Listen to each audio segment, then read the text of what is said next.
Personne n'osait défier la cruelle baronne, mais la nouvelle esclave l'a démasquée devant son mari. Avant de plonger dans cette histoire, j'aimerais savoir, d'où m'écoutez-vous aujourd'hui? Paris, Montréal, Dakar? Et quelle heure est-il chez vous? Laissez un commentaire, ça me fait toujours plaisir de vous lire. Maintenant, commençons. Chapitre 1. L'arrivée. La chaleur de juillet enveloppait la Martinique comme une couverture humide et étouffante.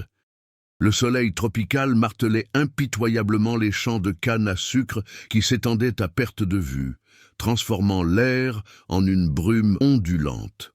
Sur le chemin de terre rouge menant à la plantation Belle-Aurore, une charrette brinque-ballante transportait sa cargaison humaine. 3 nouveaux esclaves, achetés lors de la dernière vente à Fort-de-France. Yasmine, 26 ans, était assise à l'arrière de la charrette, ses mains liées devant elle, ses yeux noirs observant attentivement chaque détail du paysage qui défilait. Contrairement aux 2 hommes qui partagèrent son transport, des travailleurs des champs au regard vide d'épuisement et de résignation, Yasmine maintenait une posture droite, presque digne. Ses vêtements de coton simple étaient propres malgré le voyage, et ses cheveux étaient tressés avec soin, en motifs complexes qui révélaient un certain souci de soi-même rare chez les esclaves. La plantation Belle-Aurore apparut au détour d'un virage, une propriété imposante, dominée par une grande maison coloniale à 2 étages, ses murs blancs éclatants sous le soleil, ses volets verts fermés contre la chaleur de l'après-midi. Des palmiers royaux bordaient l'allée principale, et au-delà de la grande maison, Yasmine pouvait voir les cases des esclaves alignées en rangées ordonnées, les bâtiments du moulin à sucre et les vastes champs de canne qui constituaient la richesse de cette exploitation. La charrette s'arrêta devant les écuries. Un homme blanc d'une 50aine d'années, le visage rougi par l'alcool et le soleil, s'approcha. Monsieur Beaumont, le contremaître en chef. Son regard parcourut les 3 nouveaux arrivants avec le détachement d'un marchand inspectant du bétail. « Vous 2, dit-il en désignant les hommes, vous irez directement au champ. La récolte commence dans 3 semaines et on a besoin de bras. Et toi, ajouta-t-il en fixant Yasmine, tu travailleras à la grande maison. La baronne a besoin de domestiques. Yasmine descendit de la charrette avec une grâce qui surprit le contremaître. Elle avait appris depuis longtemps que l'observation silencieuse était sa meilleure arme. Elle nota immédiatement la façon dont les autres esclaves détournaient les yeux au passage de Beaumont, la tension qui parcourait leurs épaules, la peur qui flottait dans l'air comme un parfum invisible. Une femme mulâtre d'environ 40 ans s'approcha. Madame Joséphine, l'intendante de la maison, responsable de superviser le personnel domestique. Son visage était marqué par une expression permanente de vigilance nerveuse. « Suis-moi » ordonna-t-elle sèchement à Yasmine. « La baronne veut te voir avant que tu commences ton service. » Elles traversèrent les jardins soigneusement entretenus, où des hibiscus rouges et des orchidées sauvages ajoutaient des touches de couleurs vibrantes au vert omniprésent de la végétation tropicale. L'odeur sucrée des fleurs de frangipanier se mêlait à celle, plus lourde, de la terre humide et de la canne à sucre. En montant les marches de la galerie qui ceinturait la maison, Yasmine sentit le changement de température. L'ombre et la brise légère offraient un soulagement bienvenu après la chaleur écrasante du soleil. À l'intérieur, la grande maison était un havre de fraîcheur relative, avec ses hauts plafonds, ses meubles en acajou importés de France et ses sols en carrelage qui gardaient la fraîcheur. « Attends ici », murmura Joséphine en la faisant entrer dans un petit salon d'attente. « Ne parle que si la baronne t'adresse la parole directement. Ne la regarde pas dans les yeux et surtout ne la contredis jamais, même si elle ment. » Cette dernière phrase fit lever un sourcil à Yasmine, mais elle n'eut pas le temps de questionner davantage. La porte du grand salon s'ouvrit et la baronne Célestine de Valcourt fit son entrée. À 42 ans, Célestine était une femme d'une beauté froide et calculée. Ses cheveux blonds étaient coiffés en un chignon élaboré orné de perles. Sa robe de soie bleu pâle était brodée de motifs floraux délicats et des émeraudes brillaient à son cou et à ses oreilles. Mais c'était son regard qui frappait le plus, des yeux gris acier qui scannaient Yasmine avec l'intensité d'un prédateur évaluant une proie. « Alors c'est toi la nouvelle acquisition », dit Célestine d'une voix douce qui contrastait étrangement avec la dureté de son regard. « Tu viens de la plantation Beau Séjour, n'est-ce pas ?»« Oui, madame la baronne, » répondit Yasmine en baissant les yeux comme Joséphine le lui avait conseillé. « Madame Beau Séjour m'a écrit que tu étais sa domestique personnelle pendant 10 ans. Elle dit que tu es propre, silencieuse et efficace. J'espère qu'elle n'a pas exagéré tes qualités. Je ferai de mon mieux pour vous satisfaire, madame. » Célestine tourna autour de Yasmine comme un chat tournant autour d'une souris, l'inspectant sous tous les angles. « Tu es plus raffinée que la plupart des esclaves. Madame Beau Séjour t'a-t-elle enseigné quelque chose de particulier ?» C'était une question piège, Yasmine le savait. Madame Beau Séjour, une veuve française sans enfant, avait effectivement enseigné à Yasmine à lire, écrire et observer les subtilités de la société coloniale, un acte strictement illégal qui aurait pu coûter la liberté à la dame et la vie à Yasmine. Mais Madame Beau Séjour était morte l'année précédente, et sa propriété, incluant ses esclaves, avait été vendue pour payer ses dettes. Elle m'a appris à servir le thé correctement, à repasser le linge délicat et à me tenir de manière appropriée en présence de la société, répondit Yasmine avec une demi-vérité habile. Célestine sembla satisfaite de cette réponse. Bien. Tu commenceras demain en aidant au service des repas. Joséphine t'expliquera tes tâches. Une dernière chose. Elle s'approcha jusqu'à ce que son visage soit à quelques centimètres de celui de Yasmine, sa voix devenant un murmure glacial. Dans cette maison, je vois tout et j'entends tout. Si tu voles, tu seras fouetté. Si tu mens, tu seras fouetté. Si tu parles de manière inappropriée, tu seras fouetté. Et si tu remets en question mon autorité de quelque manière que ce soit, je te vendrai aux plantations sucrières où ton espérance de vie sera de 3 ans au maximum. Est-ce clair? Oui, madame la baronne. Parfait. Maintenant, disparais de ma vue. Joséphine reconduisit rapidement Yasmine hors de la pièce. Une fois dans le couloir, l'intendante souffla discrètement. « Tu as eu de la chance. Elle est de bonne humeur aujourd'hui. Parfois, elle frappe dès la première rencontre, juste pour établir sa dominance. » Yasmine ne répondit pas, mais elle enregistra mentalement cette information cruciale. Joséphine la conduisit au quartier des domestiques, une série de petites chambres spartiates derrière les cuisines, bien supérieures aux cases communes, mais toujours marquées par l'austérité de l'esclavage. « Tu partageras cette chambre avec Hortense et Marie, » expliqua Joséphine. « Elles travaillent aussi au service de la maison. Le réveil est à 5 heures du matin. Le petit déjeuner de la famille est servi à 7 heures précises. La baronne ne tolère aucun retard. » Cette nuit-là, allongée sur sa paillasse dans l'obscurité, Yasmine écouta la respiration de ses 2 compagnes de chambre. Hortense, une jeune femme de 23 ans au visage doux, sanglotait silencieusement dans son coin. Marie, plus âgée, d'environ 35 ans, restait immobile, mais Yasmine pouvait sentir qu'elle ne dormait pas non plus. « Hortense !» murmura finalement Yasmine. « Qu'est-ce qui ne va pas ?» Un long silence. Puis la voix brisée d'Hortense répondit « Mon fils, Thomas, il a 6 ans. La baronne l'a vendu hier. Elle a dit qu'il mangeait trop pour ce qu'il produisait. Elle l'a vendu à une plantation à l'autre bout de l'île. Je ne le reverrai jamais. » Yasmine sentit la rage monter en elle. Cette rage froide et calculée qu'elle avait appris à maîtriser au fil des années. Séparer une mère de son jeune enfant violait même les articles du Code noir qui étaient censés protéger les familles esclaves. « Je suis désolée, » murmura-t-elle, sachant combien ces mots étaient insuffisants. « Ne montre jamais ta peine devant la baronne, » intervint Marie d'une voix dure. « Elle se nourrit de notre souffrance. Plus tu pleures, plus elle frappe. »« Depuis combien de temps es-tu ici ?» demanda Yasmine. « 15 ans. J'ai vu 4 intendantes partir avant Joséphine. 2 se sont enfuies et ont été rattrapées. Elles ont été fouettées à mort, en exemple. Une autre est devenue folle et s'est noyée dans la rivière. La 4e, La baronne l'a accusé d'avoir volé un collier et l'a vendu aux plantations sucrières. Le collier a été retrouvé 2 semaines plus tard dans les affaires de la baronne elle-même. C'était un piège. Cette information fit dresser les oreilles de Yasmine. La cruauté arbitraire était une chose, mais la manipulation calculée en était une autre. Pourquoi ferait-elle cela? Parce qu'elle peut, répondit simplement Marie. Le baron est presque aveugle maintenant. Il a 65 ans et ne quitte presque plus sa chambre. La baronne dirige tout, et elle aime le pouvoir, autant qu'elle aime faire souffrir.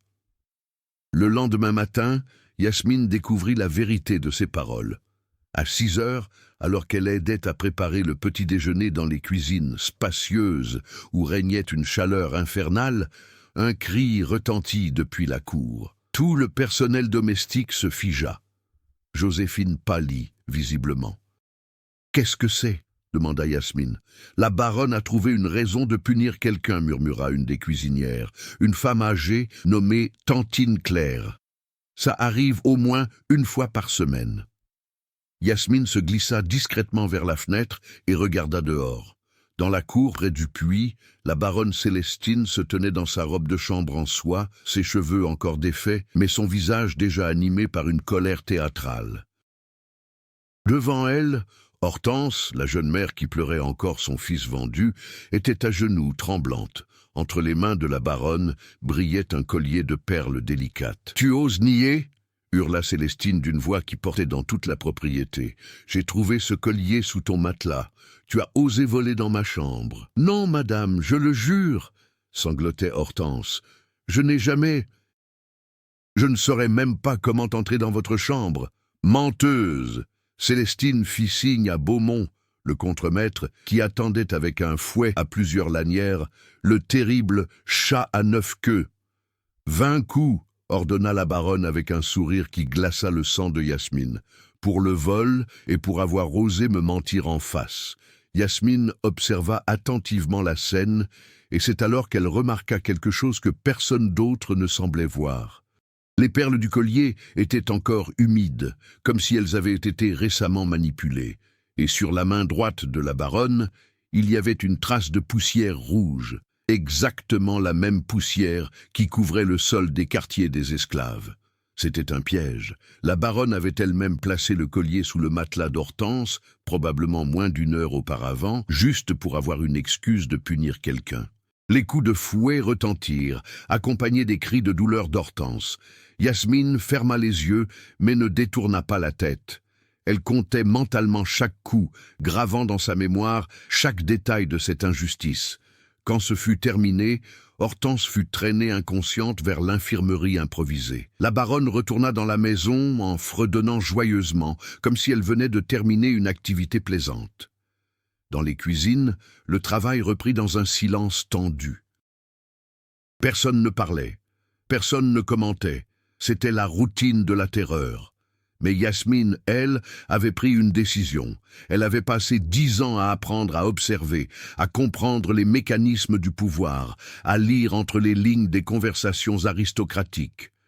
Madame Beauséjour, dans sa solitude de veuve sans héritier, lui avait enseigné bien plus que le service du thé. Elle lui avait enseigné à voir les failles dans les systèmes d'oppression, à comprendre que même les tyrans avaient des points faibles. La baronne Célestine de Valcourt pensait être intouchable. Elle croyait que sa position, sa richesse et le pouvoir absolu qu'elle exerçait sur ses esclaves la mettaient au-dessus de toute conséquence. Mais elle avait fait une erreur en achetant Yasmine, car Yasmine n'était pas comme les autres esclaves brisés de belle aurore. Elle savait lire, elle savait observer, elle savait penser stratégiquement. Et maintenant, elle savait exactement quel genre de monstre était la baronne. Ce soir-là, alors qu'elle soignait doucement les plaies d'Hortense avec des compresses d'eau fraîche et des herbes médicinales que Tantine Claire lui avait données, Yasmine murmura « Hortense, est-ce que d'autres ont été accusés de vol qu'ils n'ont pas commis ?» Hortense hocha faiblement la tête, les larmes coulant silencieusement sur ses joues. « Au moins 5. Depuis que je suis ici. Parfois c'est un bijou, parfois de l'argent, parfois de la nourriture. Elle trouve toujours quelque chose. » « Et le baron, il ne voit rien ?» Le baron Auguste est un homme bon, mais il est vieux et malade, sa vue a presque complètement disparu. La baronne lui ment sur tout. Il croit sincèrement qu'elle est une sainte qui gère la plantation avec charité et compassion. Marie, qui écoutait depuis son coin, ajouta « Il y a pire, la baronne a une liaison avec Beaumont, le contremaître. Tout le monde le sait, mais personne n'ose en parler. Si le baron apprenait... » « Comment savez-vous cela ?» demanda Yasmine. « Je lave leur linge. J'ai trouvé des lettres dans les poches de la robe de la baronne. Des lettres intimes. Je ne sais pas lire, mais les images qu'elle dessinait parfois dans les marges ne laissaient aucun doute. » Yasmine sentit son cœur battre plus vite. Des lettres, des preuves physiques. Si elle pouvait les récupérer... Où sont ces lettres maintenant? Je les ai remises dans les poches et je n'y ai plus touché. J'ai trop peur. Si elle découvrait que j'ai fouillé, tu as bien fait d'être prudente, assura Yasmine. Mais dis-moi où la baronne garde-t-elle sa correspondance personnelle? Dans un petit secrétaire en bois de rose, dans son boudoir privé. Mais il est toujours fermé à clé, et elle garde la clé sur elle en permanence. Yasmine réfléchit rapidement. Un secrétaire fermé à clé n'était pas un obstacle insurmontable pour quelqu'un qui avait observé Madame Beauséjour ouvrir le sien pendant 10 ans. Les serrures de ces meubles aristocratiques étaient souvent plus décoratives que fonctionnelles. Les jours suivants, Yasmine s'intégra méthodiquement dans la routine de la maison. Elle se montra obéissante, silencieuse, efficace. Exactement ce que la baronne attendait. Elle servait au repas avec une grâce discrète, nettoyait sans se faire remarquer et observait constamment. Elle observait comment le baron Auguste, un homme autrefois imposant, maintenant courbé par l'âge et la maladie, tâtonnait pour trouver sa tasse de café, comment ses yeux laiteux ne parvenaient plus à distinguer les visages.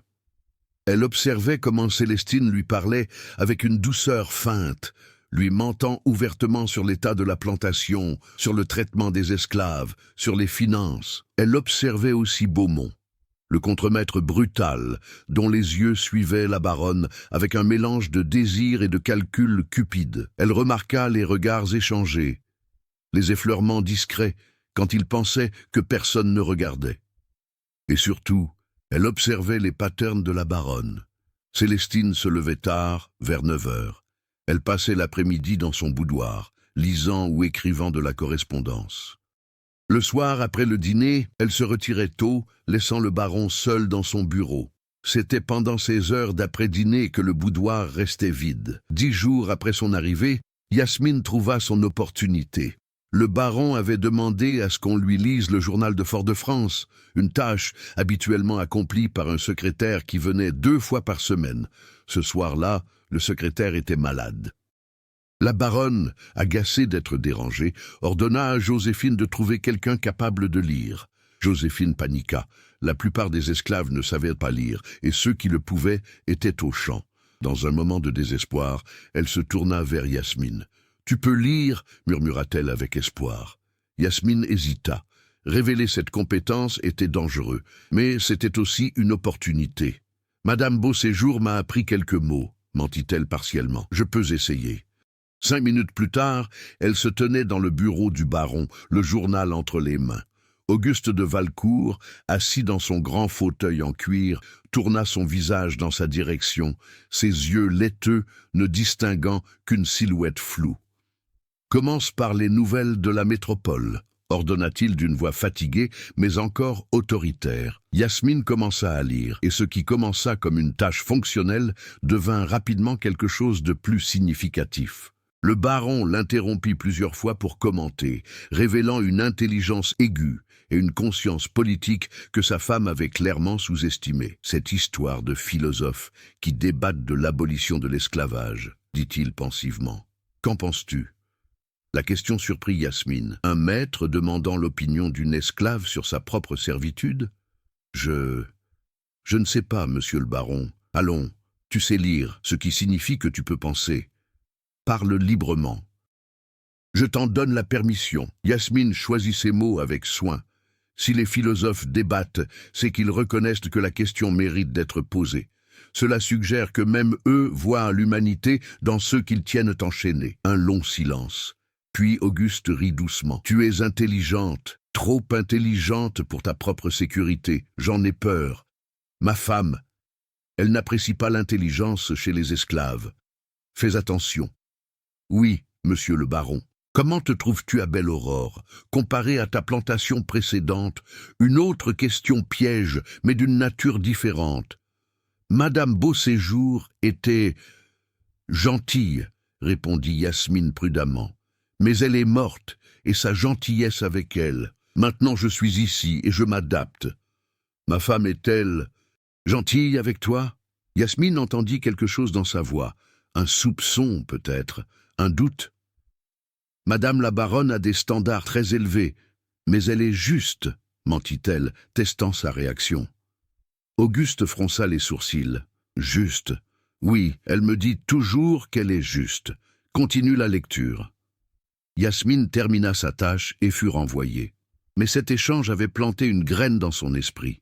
Le baron n'était pas complètement dupe. Il avait des doutes. Il lui manquait simplement les preuves. Cette nuit-là, vers 11 heures, quand tout le monde dormait, Yasmine se glissa hors de sa chambre. Elle connaissait maintenant la disposition de la maison, les planchers qui grinçaient, les domestiques qui ronflaient. Elle se déplaçait comme une ombre. Le boudoir de la baronne était au 2e étage, à l'extrémité ouest de la maison. La porte n'était pas verrouillée. Personne n'oserait entrer sans permission. À l'intérieur, éclairée par la lune qui filtrait à travers les volets, Yasmine distingua les contours du petit secrétaire en bois de rose. Elle s'approcha, ses mains tremblantes mais déterminées. La serrure était effectivement décorative. Avec une épingle à cheveux qu'elle avait préparée, elle travailla méthodiquement jusqu'à entendre le clic satisfaisant. À l'intérieur, des lettres. Des dizaines de lettres. Yasmine les parcourut rapidement, ses yeux s'élargissant à mesure qu'elle découvrait leur contenu. Des lettres d'amour enflammées entre Célestine et Beaumont. Des registres falsifiés montrant des détournements d'argent destinés à la nourriture des esclaves. Une correspondance avec un marchand de Fort-de-France révélant la vente illégale de plusieurs esclaves sans l'autorisation du baron. Et plus choquant encore, une lettre d'un médecin suggérant que les accidents fréquents parmi les esclaves, qui en savaient trop, étaient suspects. C'était un trésor de preuves accablantes. Yasmine ne pouvait pas prendre les lettres.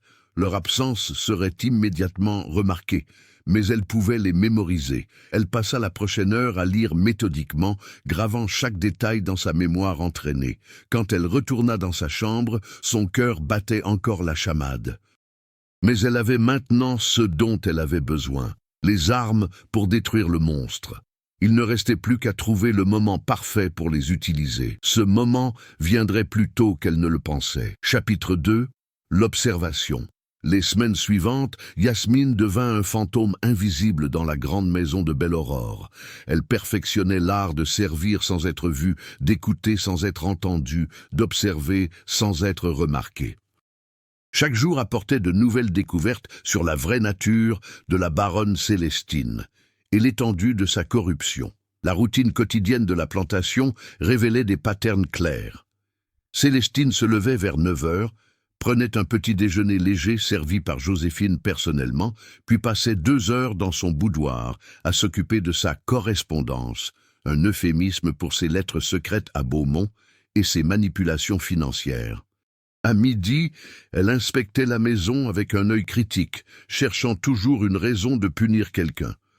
L'après-midi, elle recevait parfois des visites de dames de la société coloniale, jouant le rôle de l'épouse charitable et pieuse. Le soir, elle dînait avec le baron, lui mentant systématiquement sur les affaires de la plantation. Le baron Auguste, de son côté, menait une existence de plus en plus isolée. Sa cécité progressive l'avait confiné principalement à son bureau et à sa chambre. Il recevait parfois des visiteurs, l'intendant colonial, d'autres planteurs, des marchands, mais ces visites étaient toujours supervisées par Célestine, qui contrôlait soigneusement ce que son mari entendait. Yasmine avait été désignée comme lectrice régulière pour le baron, une tâche qui lui permettait d'établir une relation unique avec lui. Chaque soir, pendant 1 heure, elle lui lisait le journal, des lettres commerciales ou parfois des passages de livres de sa bibliothèque. Tu as une belle voix, lui dit-il un soir, claire et bien modulée, Madame Beauséjour t'a bien formée.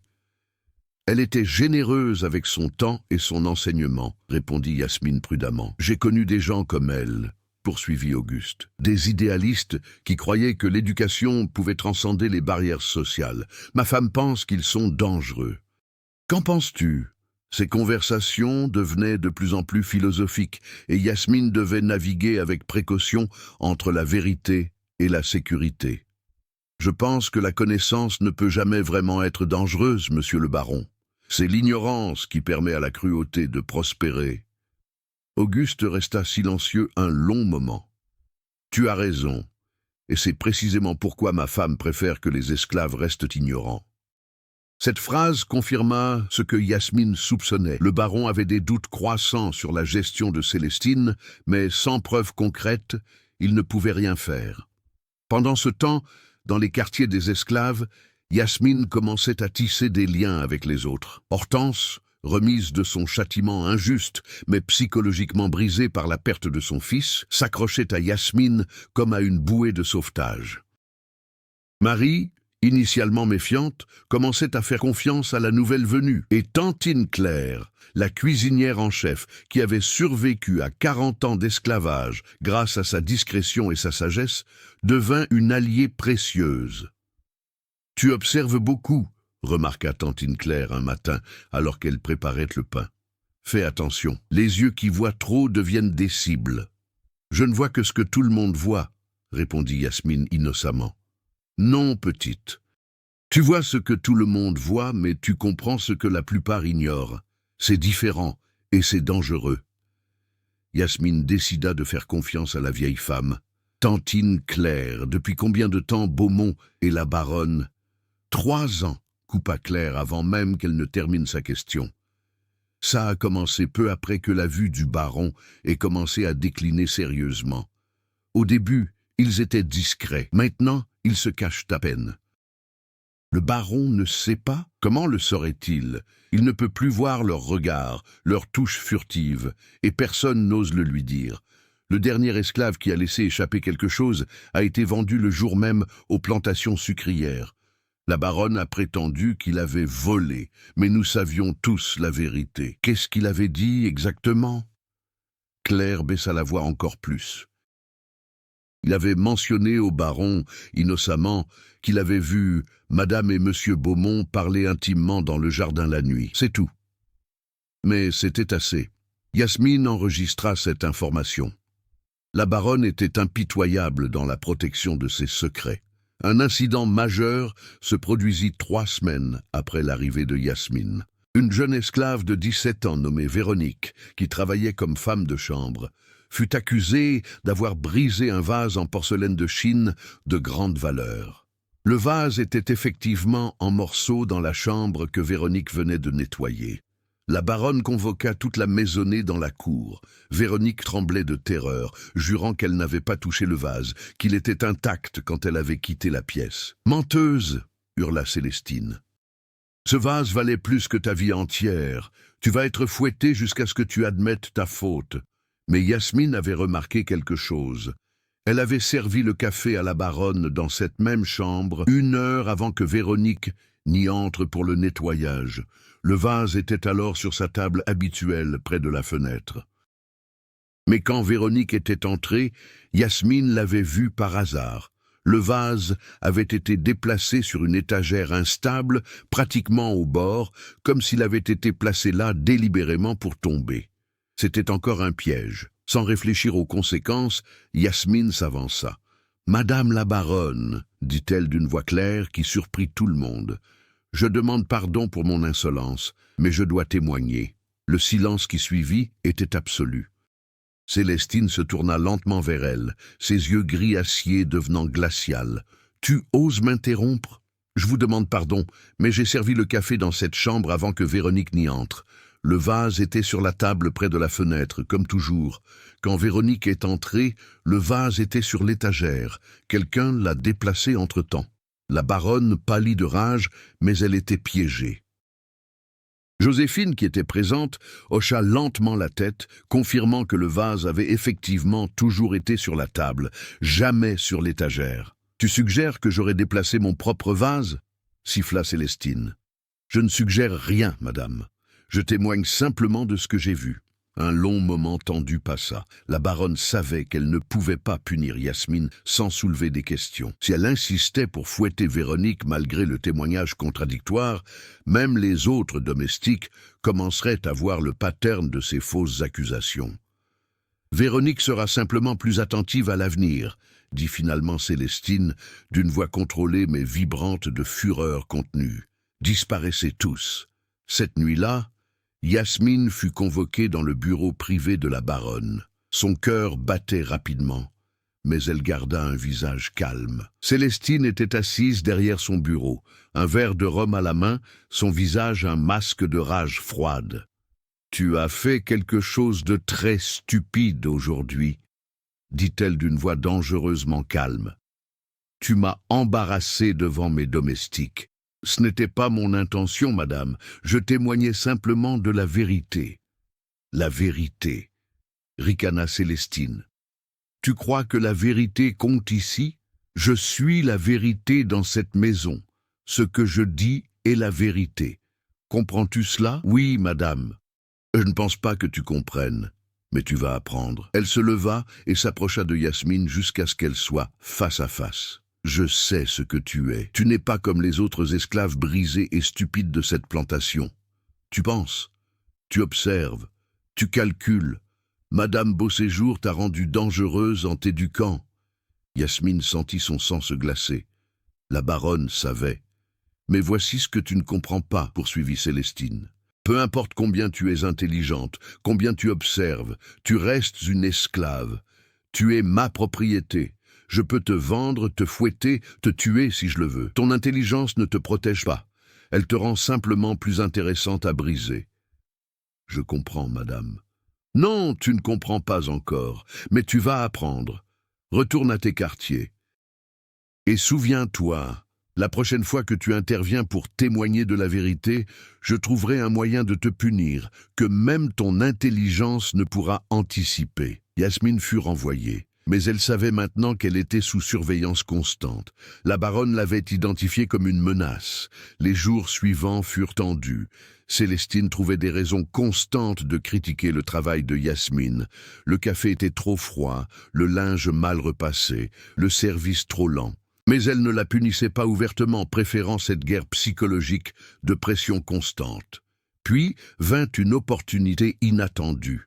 Le baron Auguste annonça qu'il organiserait un dîner formel dans 3 semaines pour célébrer l'anniversaire de leur mariage, 25 ans. Il inviterait l'intendant colonial, le gouverneur régional, plusieurs planteurs importants et leurs épouses.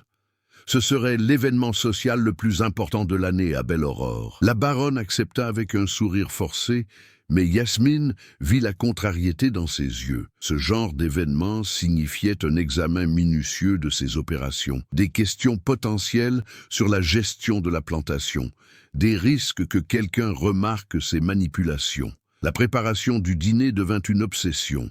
Célestine supervisait chaque détail avec une tyrannie maniaque. Le menu devait être parfait, des plats français raffinés malgré la difficulté d'importer des ingrédients. La vaisselle devait briller, le service devait être impeccable. Yasmine fut assignée au service principal, une responsabilité importante qui démontrait paradoxalement que la baronne reconnaissait, malgré son hostilité, que Yasmine était la plus compétente de ses domestiques. « Tu serviras directement le gouverneur », ordonna Joséphine. « C'est un homme important. La moindre erreur sera... »« Je comprends », assura Yasmine.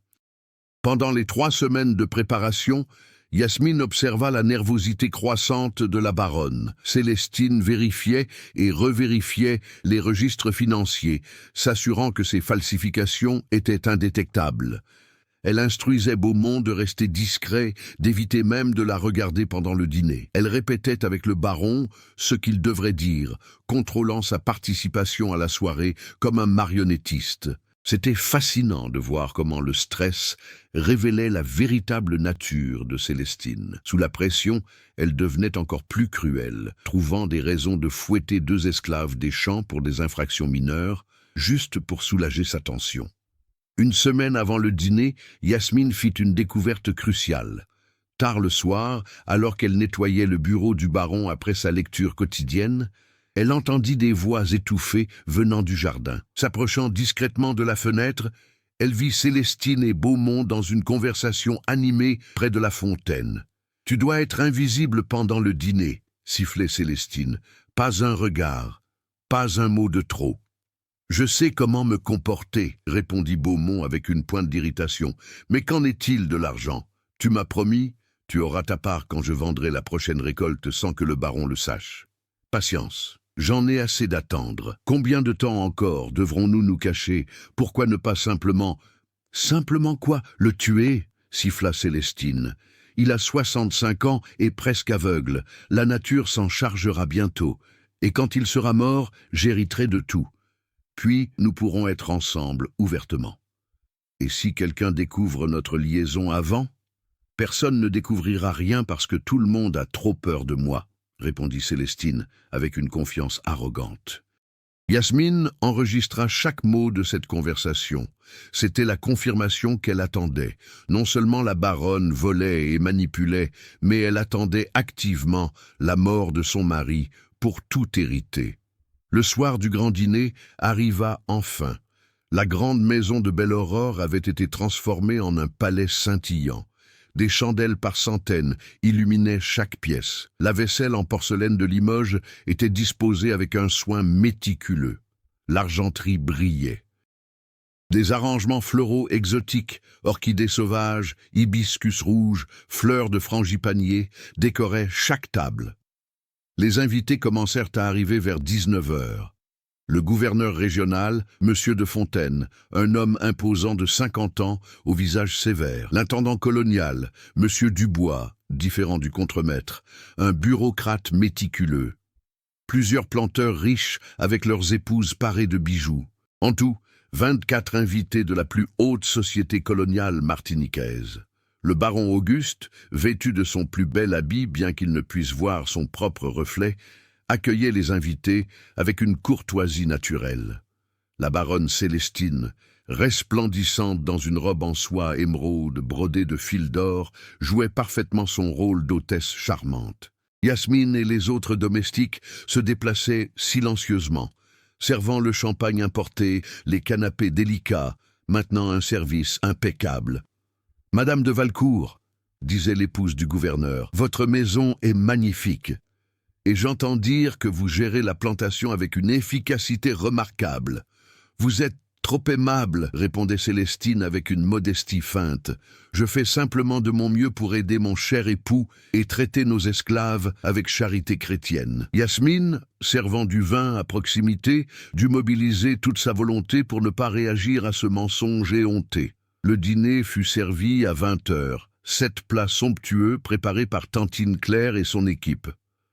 Soupe à la tortue, pâté de foie gras, poisson grillé aux herbes tropicales, rôti de porc aux épices, légumes en sauce, fromages importés, et finalement un gâteau élaboré en forme de plantation.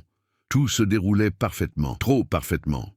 Yasmine commençait à se demander si son plan aurait l'opportunité de se réaliser, quand soudain, le destin intervint. Le gouverneur de Fontaine, après son 4e verre de vin, se tourna vers le baron avec une question innocente. « Mon cher Auguste, j'ai remarqué dans les registres coloniaux que vous avez vendu plusieurs esclaves ces derniers mois. Je suis surpris. N'est-ce pas la période où vous avez besoin de plus de main-d'œuvre pour la récolte ?» Un silence subtil tomba sur la table. Le baron fronça les sourcils, confus. « Des ventes ?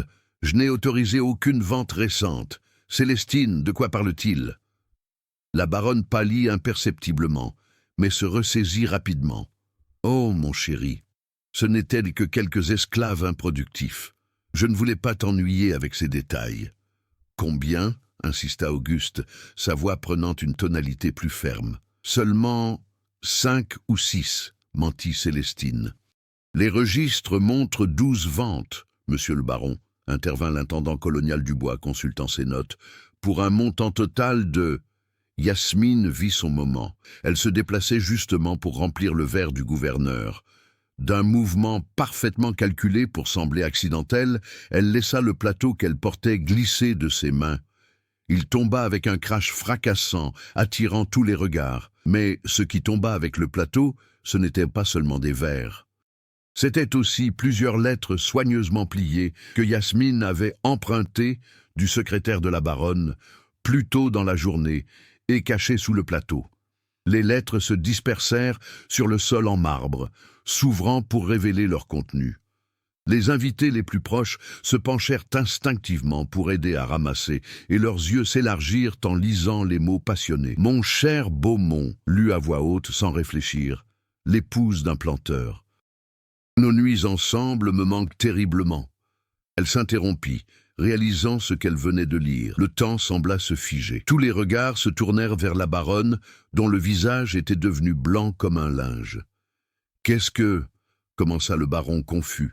« Quelqu'un peut-il me dire ce qui se passe ?» L'intendant colonial Dubois ramassa une des lettres et, avec l'autorité de sa fonction, commença à lire à voix haute. Ces registres falsifiés devraient suffire à convaincre l'intendant que les dépenses sont légitimes. Auguste ne saura jamais que nous détournons l'argent de la nourriture des esclaves. Le scandale explosa comme une bombe dans le silence choqué de la salle à manger. Yasmine resta figée, ses yeux baissés, jouant parfaitement le rôle de l'esclave maladroite qui avait accidentellement déclenché une catastrophe. Mais intérieurement, son cœur battait de triomphe. Le piège était tendu, et la baronne venait de tomber dedans, devant les témoins les plus importants de toute la Martinique. Chapitre 3. La vérité révélée. Le silence qui suivit la lecture de la lettre par l'intendant colonial était si profond qu'on aurait pu entendre le battement d'ailes d'un colibri. Les 24 invités restaient figés, leurs visages oscillant entre le choc, l'embarras et une curiosité scandalisée. Les domestiques esclaves, alignés contre les murs, retenaient leur souffle, terrifiés d'être témoins de la chute de leur maîtresse. Le baron Auguste, ses mains tremblantes cherchant l'appui de la table, brisa finalement le silence. « Quelqu'un peut-il m'expliquer ce qui vient d'être lu ?»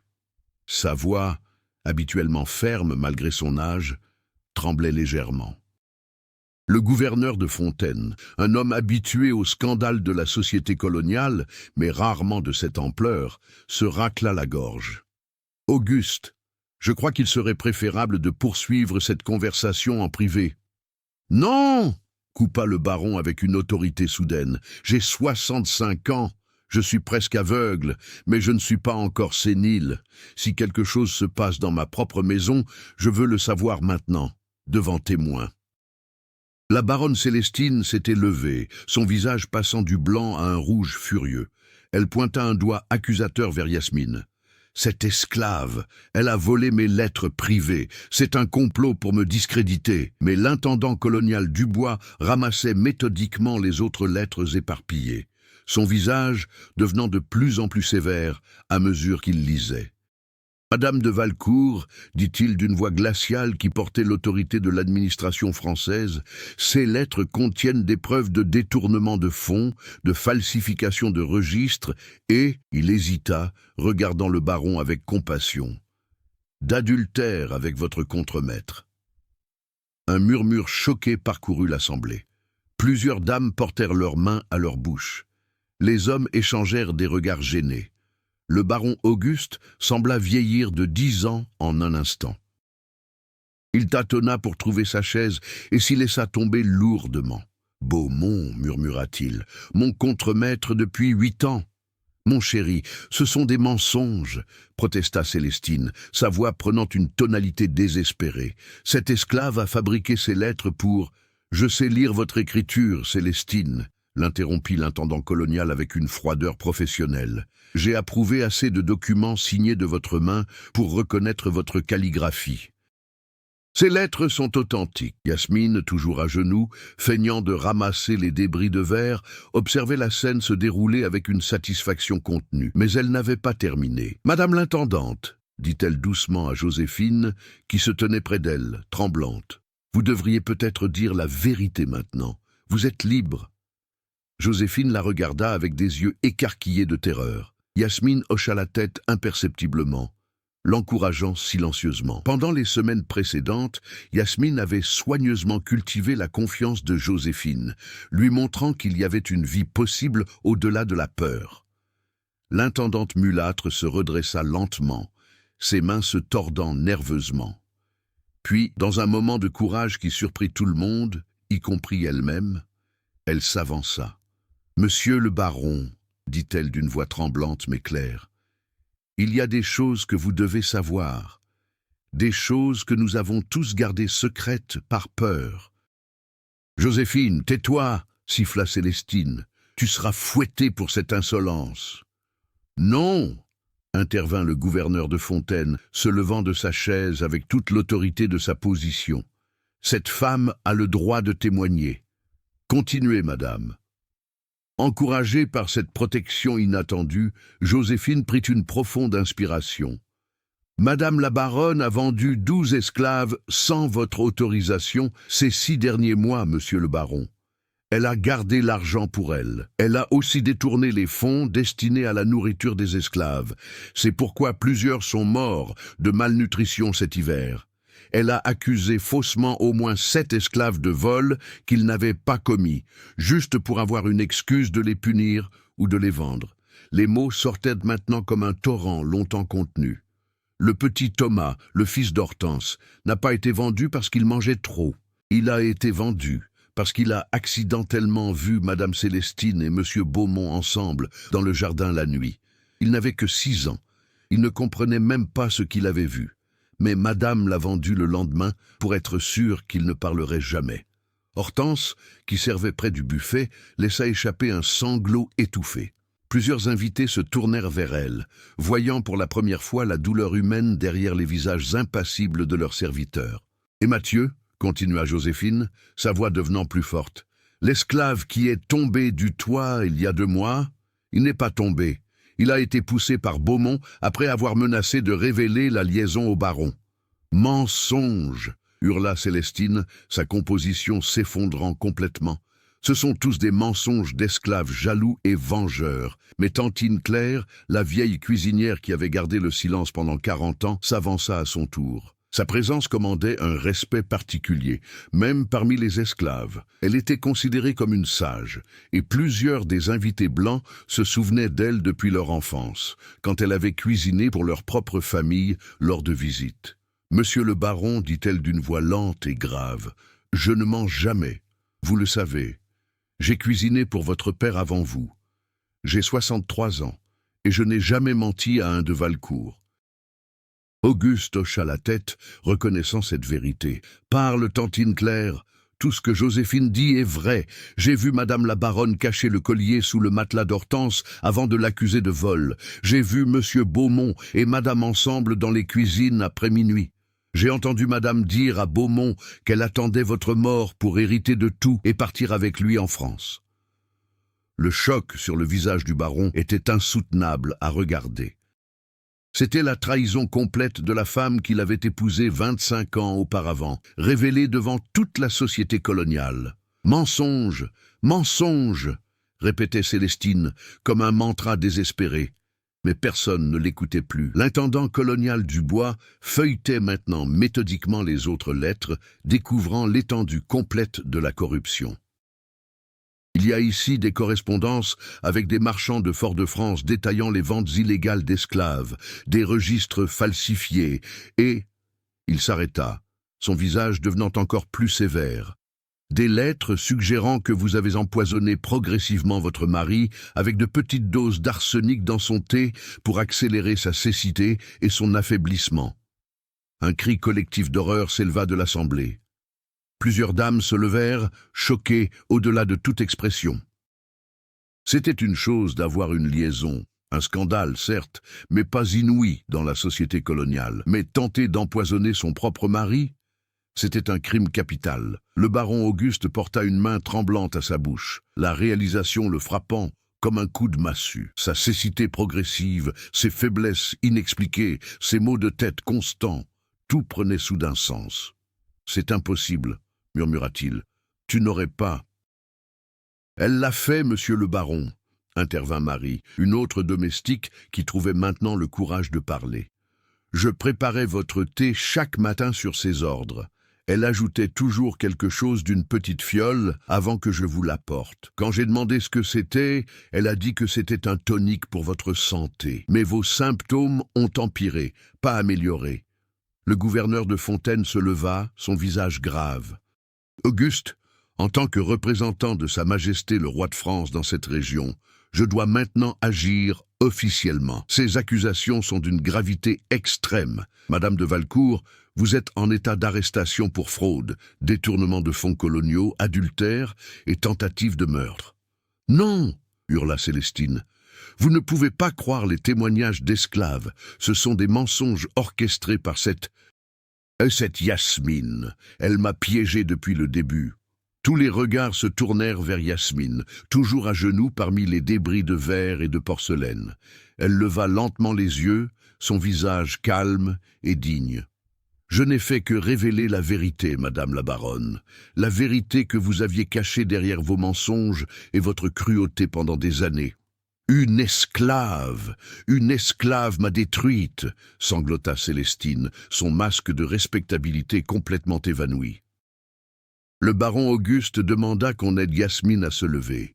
Il tendit une main tremblante dans sa direction et elle s'approcha. « Comment as-tu fait » demanda-t-il doucement. « Comment as-tu découvert tout cela ?»« J'ai observé, monsieur le baron. J'ai écouté. J'ai lu ce que je pouvais lire. Madame Beauséjour m'avait appris que l'intelligence est la seule arme que personne ne peut nous confisquer. Je l'ai utilisée. Elle sait lire ?» s'exclama un des planteurs invités, choqué. « Oui, » répondit Auguste avec un sourire triste. « Elle sait lire, elle sait penser, elle sait voir la vérité, des compétences que beaucoup d'entre nous, hommes libres et éduqués, semblons avoir perdues. » Il se tourna dans la direction générale, où il savait que le gouverneur se tenait. « Monsieur de Fontaine, j'ai une requête officielle à faire. »« Je vous écoute, Auguste. »« Je veux affranchir Yasmine immédiatement. » ainsi que Joséphine, Tantine Claire, Marie, Hortense et tous ceux qui ont eu le courage de témoigner ce soir. Ils méritent leur liberté. « Auguste, non !» protesta un des planteurs invités. « Si vous commencez à libérer des esclaves pour leur intelligence ou leur courage, vous créerez un précédent dangereux. »« Dangereux pour qui ?» rétorqua le baron, avec une soudaine clarté dans la voix. « Pour un système construit sur le mensonge et la cruauté, peut-être qu'il est temps que ce système soit en danger. » Le gouverneur de Fontaine réfléchit un moment, puis hocha la tête. « C'est votre droit légal en tant que propriétaire, Auguste. Je signerai les papiers d'affranchissement. Et compte tenu des circonstances exceptionnelles, je les approuverai immédiatement. » Des gardes coloniaux, convoqués par le gouverneur, entrèrent dans la salle à manger pour escorter Célestine. Alors qu'il la saisissait par les bras, elle se débattit, son regard fixé sur Yasmine avec une haine pure et absolue. « Tu payeras pour ça, » siffla-t-elle. « D'une manière ou d'une autre, tu payeras. »« Non, madame, » répondit Yasmine calmement. « C'est vous qui allez payer. Pas avec des mensonges ou de la cruauté, mais devant la justice. » Alors que Célestine était emmenée, hurlant et se débattant, les invités commencèrent à se retirer discrètement, mal à l'aise d'avoir été témoins d'un tel scandale. Seul le gouverneur et l'intendant colonial restèrent pour gérer les aspects légaux. Le baron Auguste, soudainement épuisé, demanda qu'on l'aide à retourner dans son bureau. Yasmine le guida, son bras supportant doucement le vieil homme affaibli. « J'ai été un imbécile, » murmura-t-il, alors qu'il marchait lentement. « Un imbécile aveugle, littéralement et figurativement. Vous avez été trompé par quelqu'un en qui vous aviez confiance, monsieur le baron. Ce n'est pas de la stupidité, c'est de la trahison. Comment as-tu gardé ton humanité ?» demanda-t-il soudain. « Après tout ce que tu as vécu, toute la cruauté, comment n'es-tu pas devenu amer et brisé comme tant d'autres ?» Yasmine réfléchit un moment avant de répondre. « Parce que Madame Beauséjour m'a montré qu'il existait une autre façon d'être. Elle m'a traité comme un être humain, pas comme une propriété. Elle m'a donné l'éducation, qui m'a donné l'espoir, Et l'espoir, monsieur le baron, est ce qui nous garde humains, même dans les circonstances les plus inhumaines. Cette nuit-là, dans les quartiers des esclaves, l'atmosphère était électrique. La nouvelle de ce qui s'était passé pendant le dîner s'était répandue comme un feu de brousse. Pour la première fois depuis des années, il y avait de l'espoir dans l'air. Hortense serrait les mains de Yasmine avec des larmes de gratitude. « Tu m'as vengé, tu as vengé mon fils. Comment puis-je jamais te remercier ?»« En vivant, » répondit Yasmine simplement, « en survivant à tout ça et en retrouvant Thomas un jour. Maintenant que nous serons libres, nous avons des possibilités. » Joséphine, encore tremblante de l'adrénaline de son courage soudain, s'approcha. « J'ai eu si peur pendant si longtemps. »« Comment as-tu su que je témoignerais ?» ?»« Je ne le savais pas, » admit Yasmine, « mais j'ai vu dans tes yeux que tu étais fatigué de porter le poids de ces secrets. J'ai juste espéré que si quelqu'un avait le courage de commencer, d'autres suivraient. » « Et c'est ce qui s'est passé, » dit Tantine Claire avec un sourire rare. 63 ans j'ai vécu dans cette plantation, et ce soir, pour la première fois, j'ai vu la justice. Mais Yasmine savait que ce n'était pas terminé.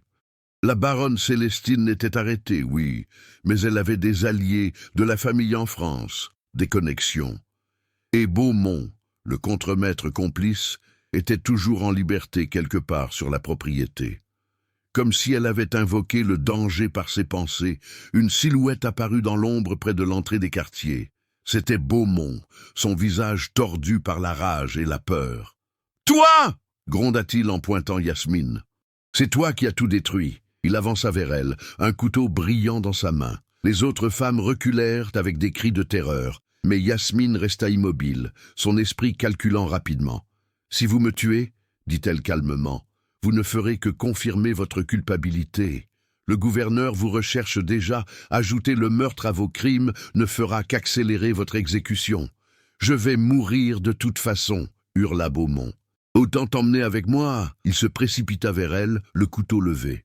Mais avant qu'il ne puisse frapper, une voix autoritaire retentit dans l'obscurité. « Arrêtez !»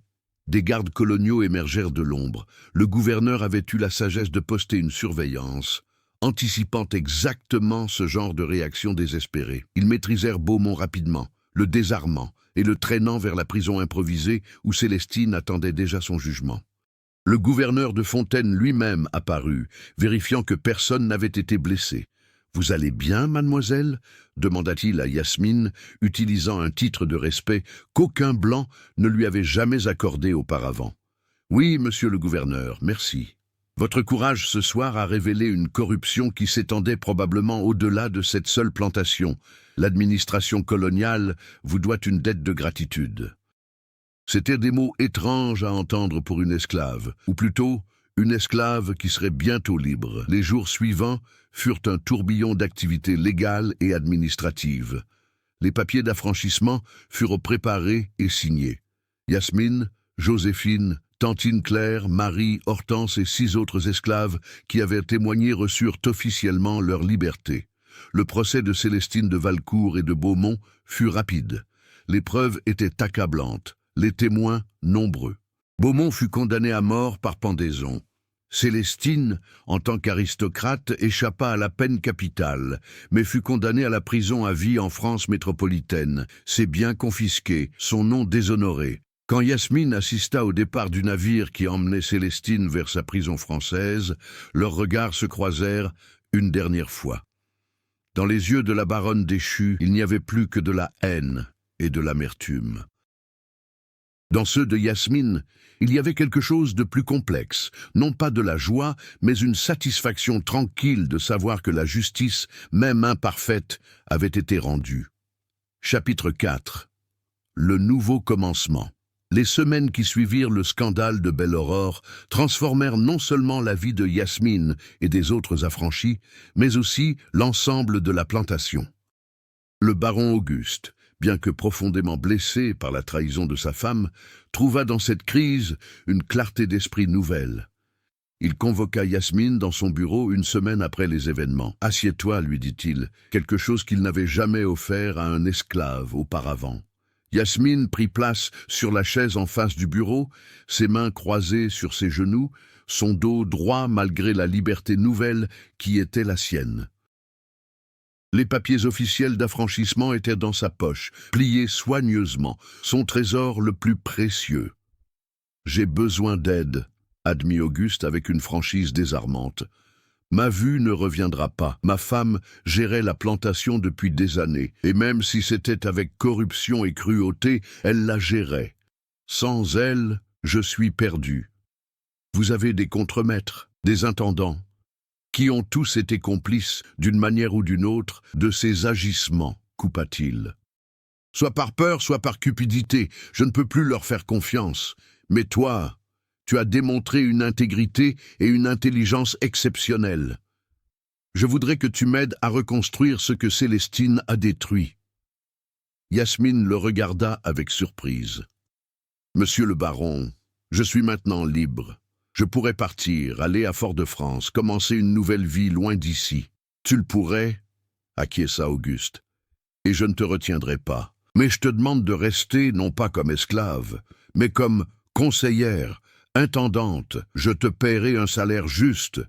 Tu auras une chambre dans la grande maison et tu m'aideras à transformer Belle Aurore en quelque chose de meilleur. » C'était une proposition extraordinaire. Une femme noire affranchie depuis à peine une semaine, devenir intendante d'une plantation coloniale?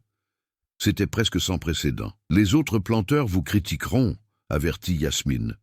« Ils diront que vous êtes devenu sénile, que vous avez perdu la raison. Qu'ils disent ce qu'ils veulent, » répondit Auguste avec un haussement d'épaules lasses. « J'ai 65 ans, je suis presque aveugle, et ma femme a essayé de m'empoisonner. Ma réputation a déjà subi le pire. Au moins, je peux essayer de faire quelque chose de bien avec ce qu'il me reste de vie. » Yasmine réfléchit longuement. Elle pouvait partir, c'était vrai.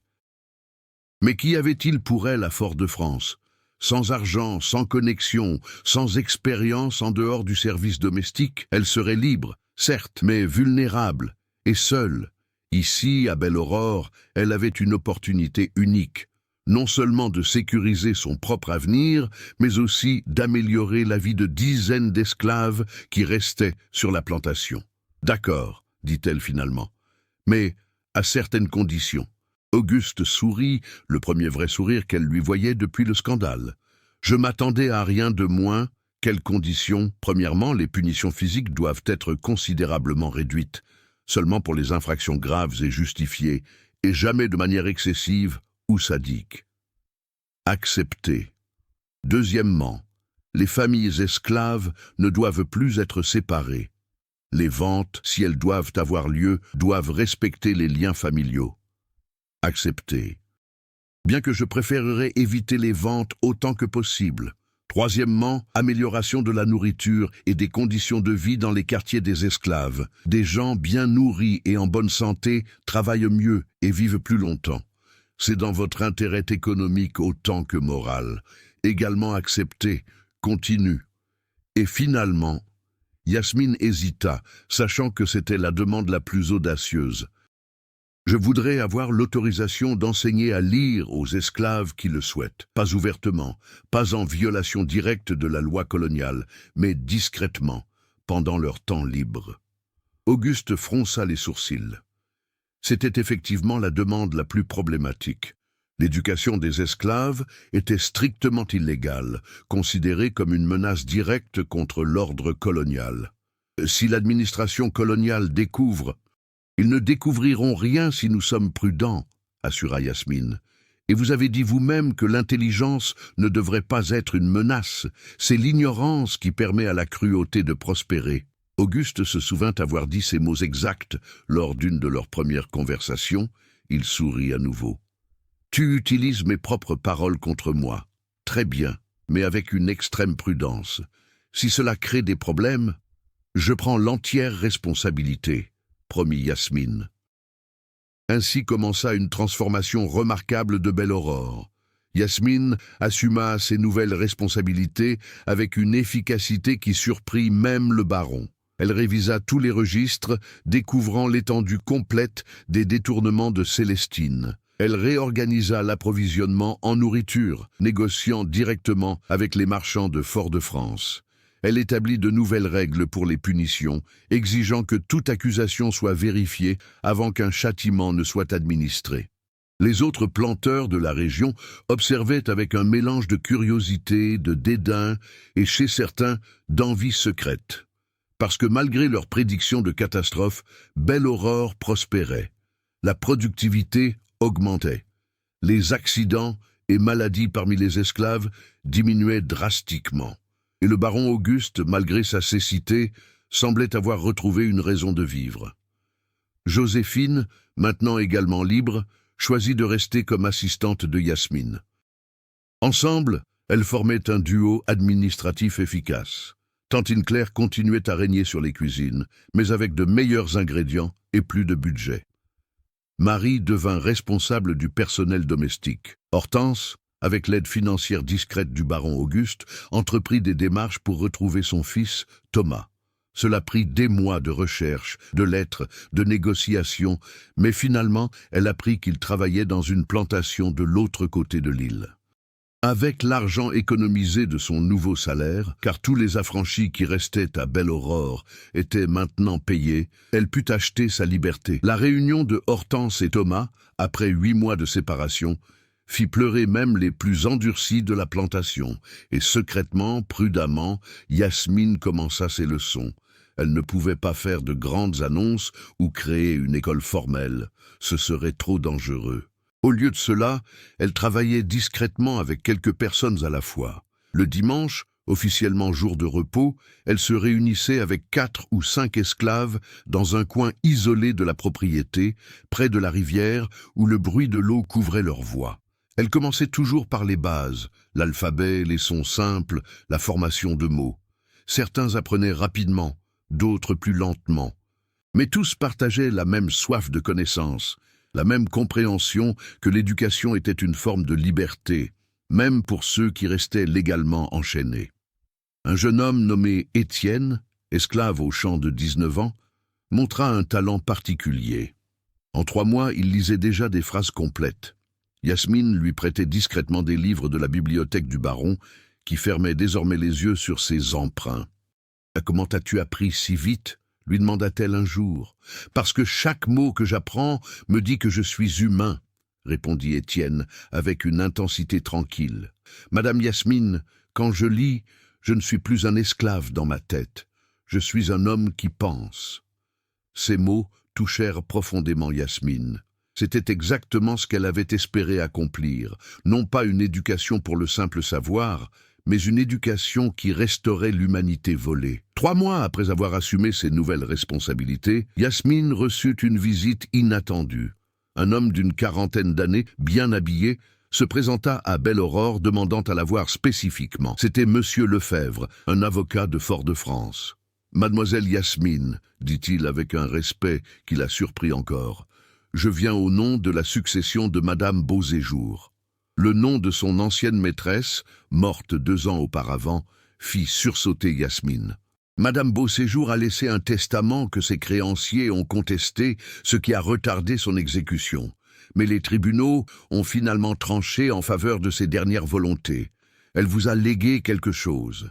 Il sortit une enveloppe scellée et l'attendit à Yasmine. À l'intérieur, elle trouva une lettre dans l'écriture élégante qu'elle reconnaissait si bien, et un document légal. La lettre disait « Ma chère Yasmine, si tu lis ces mots, c'est que je suis morte et que tu es toujours en vie. J'espère que tu as trouvé la liberté d'une manière ou d'une autre. Tu étais plus qu'une servante pour moi. Tu étais la fille que je n'ai jamais eue, l'esprit brillant que j'avais toujours voulu enseigner. Je te lègue ma petite bibliothèque personnelle, 53 livres que j'ai choisis spécialement au fil des ans. Certains sont des romans, d'autres des ouvrages philosophiques, d'autres encore des traités scientifiques. Lis-les. Apprends-les, partage-les si tu le peux en toute sécurité, et je te lègue également une petite somme d'argent, ce qui reste après que mes créanciers aient pris leur dû.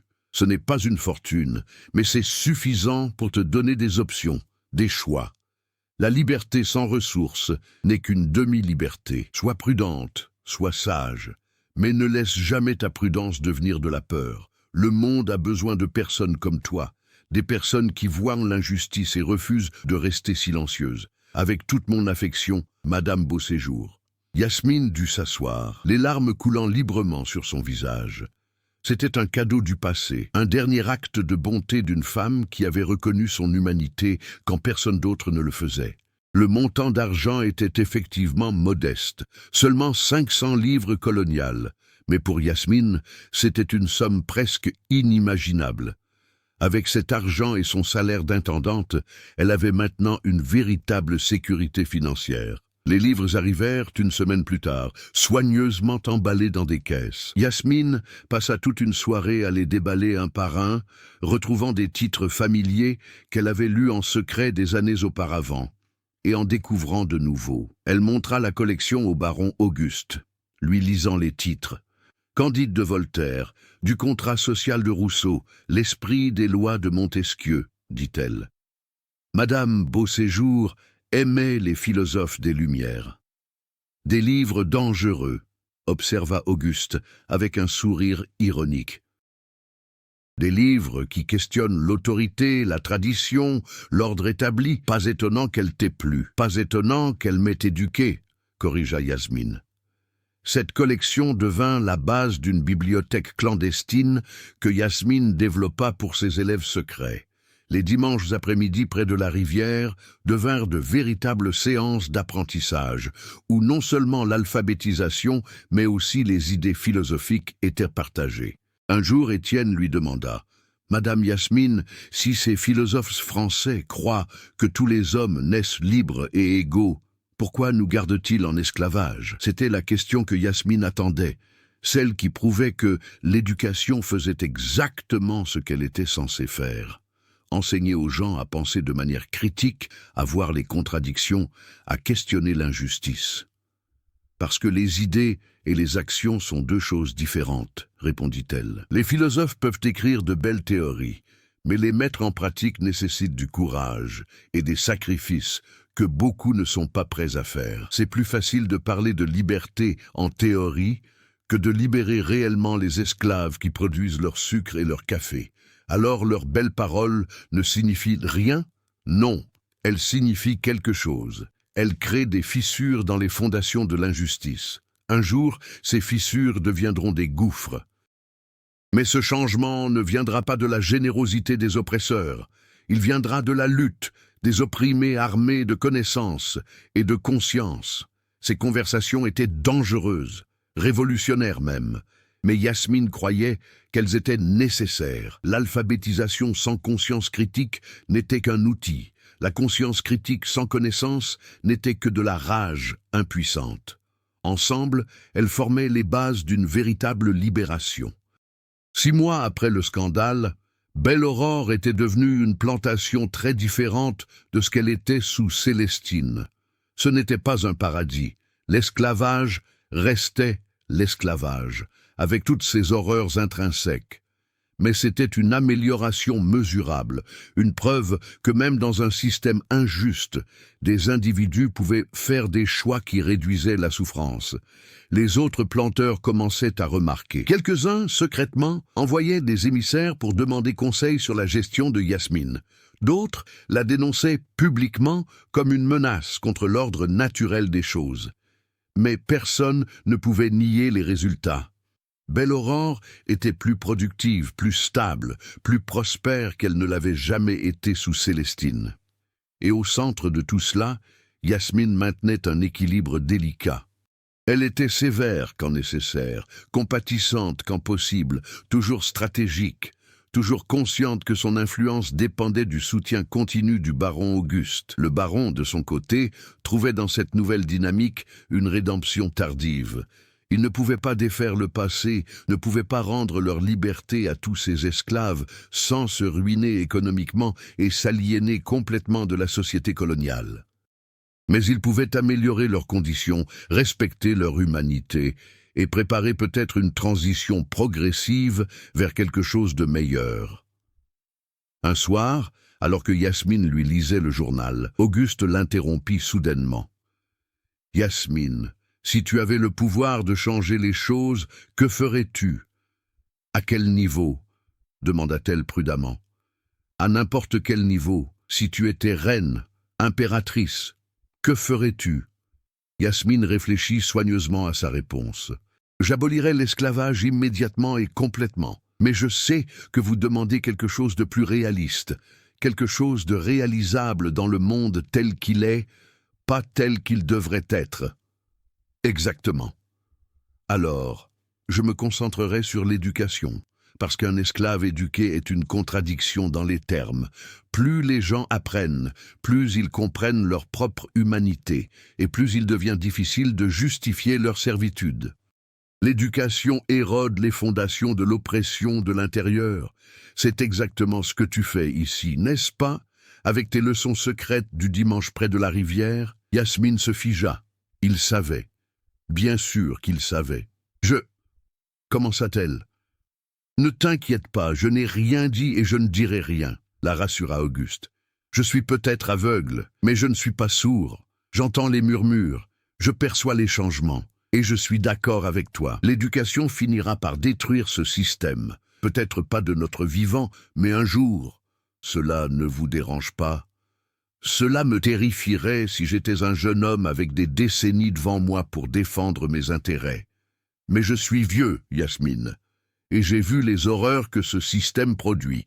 Si je peux jouer un petit rôle dans sa destruction éventuelle, alors peut-être que ma vie n'aura pas été complètement gaspillée. C'était un moment de vérité remarquable entre eux. Un esclavagiste vieillissant et une esclave affranchie, reconnaissant tous deux l'injustice fondamentale du système qui les avait réunis. Cette nuit-là, Yasmine écrivit dans le journal personnel qu'elle avait commencé à tenir, un luxe extraordinaire pour quelqu'un de son statut. Elle écrivit sur Madame Beauséjour qui lui avait donné les outils de sa libération. Elle écrivit sur la baronne Célestine, dont la cruauté l'avait poussée à agir. Elle écrivit sur le baron Auguste, qui prouvait que même les bénéficiaires d'un système injuste pouvaient choisir de faire mieux. Et elle écrivit sur l'avenir qu'elle imaginait. Un avenir où les leçons près de la rivière ne seraient de plus nécessaires parce que l'éducation serait un droit, pas un crime. Un avenir où la couleur de la peau ne déterminerait pas la liberté d'une personne. C'était un rêve lointain, peut-être impossible, mais c'était son rêve. Et chaque personne qu'elle enseignait, chaque esprit qu'elle éveillait, était un petit pas vers ce futur incertain, mais espéré. Chapitre 5. L'héritage. 2 ans passèrent. Belle-Aurore, sous la gestion de Yasmine, était devenue une légende dans toute la Martinique, admirée par certains, critiquée par d'autres, mais impossible à ignorer. Le baron Auguste, maintenant âgé de 67 ans, déclinait doucement. Sa cécité était complète, sa santé fragile, mais son esprit restait clair, et sa volonté de soutenir les changements à Belle-Aurore ne faiblissait pas. Yasmine, maintenant âgée de 28 ans, était devenue d'une figure respectée malgré les préjugés raciaux omniprésents. Elle gérait la plantation avec une efficacité qui forçait même ses détracteurs à reconnaître ses talents. Et secrètement, prudemment, elle continuait son œuvre d'éducation. Le groupe d'élèves près de la rivière avait grandi.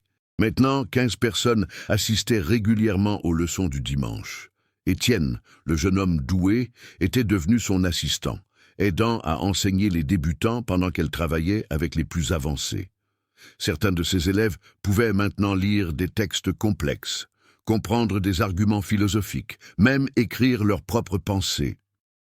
C'était une réussite extraordinaire, un acte de résistance silencieux mais profond contre le système qui cherchait à les maintenir dans l'ignorance. Puis vint un événement qui changea tout. Un matin de mars, un messager arriva de Fort-de-France avec des nouvelles extraordinaires. La Révolution française avait éclaté en métropole. Le roi Louis XVI était emprisonné. L'Assemblée nationale débattait de l'abolition de l'esclavage. Les colonies étaient en ébullition, tiraillées entre les planteurs qui voulaient maintenir le système existant et les esclaves qui voyaient dans ces événements une opportunité de liberté. Le gouverneur de la Martinique convoqua tous les planteurs pour une assemblée d'urgence à Fort-de-France. Le baron Auguste, trop âgé et malade pour voyager, envoya Yasmine comme sa représentante, un choix audacieux qui provoqua un scandale immédiat. « Vous ne pouvez pas envoyer une affranchie pour représenter une plantation », protesta un planteur voisin quand il apprit la nouvelle. « Je peux et je le fais », répondit Auguste avec une fermeté surprenante. « Yasmine connaît mieux que quiconque l'état de mes affaires. Elle parlera en mon nom. L'Assemblée à Fort-de-France était chaotique. Les planteurs étaient terrifiés par les nouvelles de France, craignant que l'abolition de l'esclavage ne ruine l'économie coloniale. Beaucoup parlaient ouvertement de sécession, de rejoindre la couronne britannique plutôt que d'accepter les décrets révolutionnaires. Yasmine, assise dans un coin de la salle, écoutait attentivement. Elle était une des seules personnes de couleur présentes, et certainement la seule femme. Les regards hostiles pesaient sur elle, mais elle maintenait une dignité impassible. Le gouverneur de Fontaine, qui se souvenait du scandale de Belle-Aurore et du rôle de Yasmine, demanda soudainement son opinion. « Mademoiselle Yasmine, en tant que représentante de Belle-Aurore et personne qui a vécu l'esclavage, quelle est votre perspective sur ces événements ?» Un silence stupéfait tomba sur la salle. Plusieurs planteurs protestèrent immédiatement. « C'est inacceptable. Elle n'a pas le droit de... »« Taisez-vous » coupa le gouverneur avec autorité. « Je veux entendre ce qu'elle a à dire. » Yasmine se leva lentement, son cœur battant mais son esprit clair. C'était un moment qu'elle n'avait jamais imaginé, une plateforme publique pour dire des vérités que la plupart des Blancs présents ne voulaient pas entendre. « Messieurs, commença-t-elle d'une voix claire et mesurée, vous êtes terrifiés par la possibilité de l'abolition. Vous pensez que cela signifierait ruine économique, chaos social. Mais je vous pose cette question. Avez-vous déjà considéré le coût humain du système actuel ?» Des murmures hostiles parcoururent la salle, mais elle continua. « À Belle-Aurore, nous avons fait des changements simples. Meilleure nourriture, moins de punitions arbitraires, respect des familles. Ces changements ont-ils ruiné la plantation? Non. La productivité a augmenté, les maladies ont diminué, le travail est devenu plus efficace. Pourquoi ? Parce que des personnes traitées avec un minimum d'humanité travaillent mieux que des personnes terrorisées et affamées. C'est de la propagande révolutionnaire, hurla un planteur. Non, c'est de l'économie pratique, rétorqua Yasmine. Mais au-delà de l'économie, il y a une question morale. Vous justifiez l'esclavage en prétendant que nous sommes inférieurs, incapables de nous gérer nous-mêmes. Pourtant, je me tiens devant vous, ayant géré une plantation pendant 2 ans. Je sais lire, écrire, calculer, négocier. Comment conciliez-vous ces faits avec vos théories d'infériorité? Le gouverneur de Fontaine sourit légèrement, appréciant l'argument logique. C'est exactement le paradoxe, n'est-ce pas? Plus nous les éduquons, plus il devient difficile de justifier leur servitude. C'est pourquoi nous interdisons l'éducation. Et c'est exactement pourquoi votre système est condamné, répondit Yasmine avec une audace qui choqua l'Assemblée. Un système construit sur le mensonge ne peut pas survivre éternellement à la vérité. La Révolution en France l'a prouvé, et elle le prouvera ici aussi. Les planteurs explosèrent en protestations furieuses. Plusieurs exigèrent que Yasmine soit expulsée, arrêtée même. Mais le gouverneur leva une main. Elle a le droit de parler. Et franchement, messieurs, son analyse n'est pas fausse. Nous devons envisager des changements, que nous le voulions ou non. La question n'est pas si l'esclavage survivra, c'est combien de temps et dans quelle forme. Cette assemblée ne résolut rien. Les planteurs étaient trop divisés, trop terrifiés. Mais elle marqua un tournant. Les idées révolutionnaires, jusqu'alors confinées aux cercles philosophiques en France, avaient maintenant une voix même dans les colonies. Yasmine retourna à Belle-Aurore avec un sentiment de possibilité, mais aussi de danger accru. Elle avait fait des ennemis puissants ce jour-là. Les mois suivants furent tendus. Les nouvelles de France étaient contradictoires et troublantes. L'abolition de l'esclavage fut décrétée, puis révoquée, puis redécrétée. Les planteurs martiniquais, refusant d'accepter les décrets parisiens, commencèrent à organiser une résistance. À Belle-Aurore, Yasmine intensifia ses efforts d'éducation, sentant que le temps pressait. Elle savait que les changements à venir créeraient soit une opportunité extraordinaire, soit un bain de sang. Préparer autant de personnes que possible était crucial. Un soir, alors qu'elle enseignait près de la rivière, un groupe de cavaliers apparut soudainement. C'étaient des planteurs des propriétés voisines menés par M. Durand, un des critiques les plus véhéments de Belle-Aurore. Nous savions que vous enseigniez à lire à ses esclaves, triompha Durand. C'est une violation directe de la loi coloniale. Vous serez arrêté. Yasmine se leva calmement, se plaçant entre ses élèves et les cavaliers. Ces personnes sont libres d'apprendre ce qu'elles veulent pendant leur temps libre, répondit-elle. Et je leur enseigne avec la permission du baron de Valcourt, propriétaire de cette terre. De Valcourt est sénile. Son jugement ne compte plus.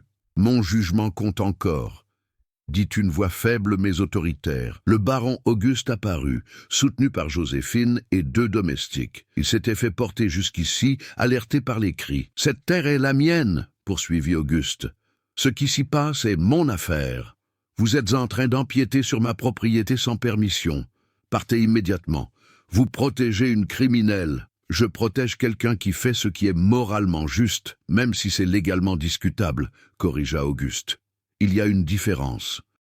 Maintenant, partez, ou j'appelle les autorités pour violation de propriété. » Les cavaliers, comprenant qu'ils n'avaient pas de base légale pour agir sans l'accord du propriétaire de Belle-Aurore, partirent en maugréant des menaces. Cette nuit-là, Auguste eut une longue conversation avec Yasmine dans son bureau. « Ils vont essayer à nouveau, avertit-il, et la prochaine fois, ils pourraient venir avec des soldats, une autorisation officielle. »« Je sais, acquiesça Yasmine. Mais abandonner maintenant serait trahir tout ce pour quoi nous avons travaillé. Je ne te demande pas d'abandonner, je te demande d'être réaliste sur les risques. » Yasmine sourit tristement. « J'ai été réaliste toute ma vie, monsieur le baron. C'est le réalisme qui m'a gardé en vie. Mais parfois, le réalisme doit céder la place à l'idéalisme, sinon rien ne change jamais. » Auguste hocha lentement la tête. « Tu es devenue plus courageuse que sage, je crains. Mais peut-être est-ce ce dont le monde a besoin. » 3 semaines plus tard, Auguste mourut paisiblement dans son sommeil. Il avait 67 ans et son cœur fatigué avait simplement cessé de battre. Sa mort fut un coup dévastateur pour Belle-Aurore, et particulièrement pour Yasmine, qui avait perdu non seulement un employeur, mais un allié, presque un ami. Les funérailles furent grandioses. Tous les planteurs de la région y assistèrent, par respect pour un homme qui avait été l'un des leurs pendant des décennies. Mais sous les expressions de condoléances se cachaient des calculs cyniques. Que deviendrait Belle-Aurore maintenant? Le testament d'Auguste fut lu 2 jours après les funérailles. Ce qu'il contenait stupéfia toute l'assemblée. Le baron avait légué l'ensemble de la plantation à Yasmine. Le silence qui suivit cette annonce était absolu. Puis, l'explosion de protestations. « C'est impossible, il était clairement sénile. Ce testament doit être contesté, mais le notaire, un homme